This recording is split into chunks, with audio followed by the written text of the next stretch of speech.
Hello बच्चों, let's first read the question. तो question में हमें क्या दे रखा है? In a hydrogen atom an electron de excite from fifth excited state to the six first excited state.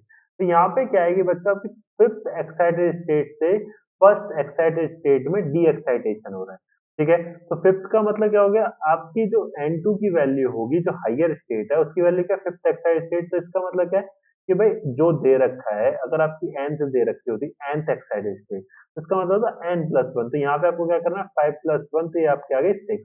इसी तरीके से अगर हम n1 की बात करें, जो लोअर है हमारी, किसमें आ रहा है, तो वो है फर्स्ट एक्साइटेड स्टेट में। तो यहाँ पे क्या है, 1+1 = 2। ये हो गया 6 से 2 में ट्रांजिशन हो रहा है। The number of spectral lines obtained in the ultraviolet region. तो अब यहाँ पे क्या है कि बच्चों, अगर आप देखो n1 बराबर 2 है ना, ये लोएस्ट वो है हमारा, है ना। ये हमारा किसको रिप्रेजेंट करेगी, तो ये हमारी बाल्मर सीरीज को।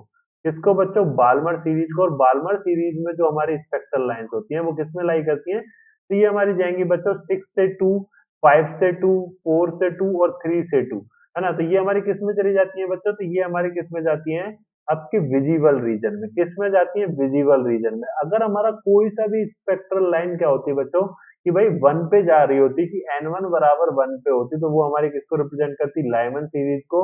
और वहां पे क्या होता कि हमारी जो स्पेक्ट्रल लाइंस होती है वो अल्ट्रा वायलेट रीजन में ऑब्टेन होती, मतलब कि आपकी यूवी रीजन में। ठीक है, तो यहाँ पे आपके विजिबल रीजन में ऑब्टेन होगी स्पेक्ट्रल लाइंस। तो यहाँ पे कोई भी स्पेक्ट्रल लाइन आपकी उसमें क्या है, यूवी रीजन में ऑब्टेन नहीं होगी। तो आंसर क्या हो जाएगा, 0 will be the correct answer. I hope you understand it very well. Thank you.